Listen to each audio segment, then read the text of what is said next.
बिस्मिल्लाहिर्रहमानिर्रहीम गाइस, हमने आपको बार पर भी दिखाया था, पार्ट 1 था। आज हम मकसूद अंकल के जा रहे हैं, ये पार्ट 2 है। मकसूद अंकल को हमने बुलाया, अभी मकसूद अंकल नीचे आएंगे फिर उनके साथ बुलाएंगे।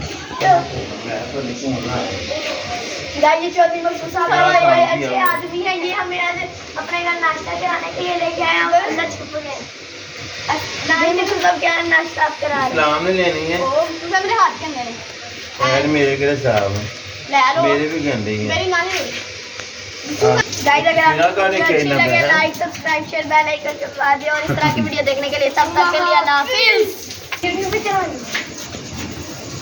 पेगा कार बंदा चारे इंजन में से निकल पाई हो ना।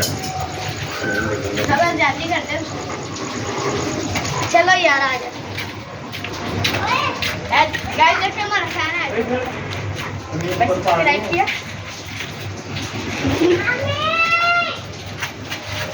आए बहन नहीं पूरा भी नाश्ते में बात ऐसे ही खेलना था तो नाते आ जाओ, पैसे टाइम लगता है। ये आधा घंटा लगा ना, आधा घंटा नहीं खेलता, 15 घंटा में हमेशा खेलना है।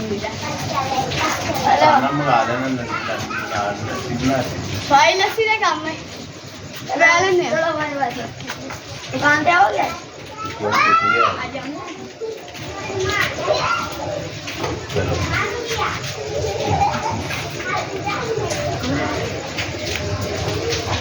ओए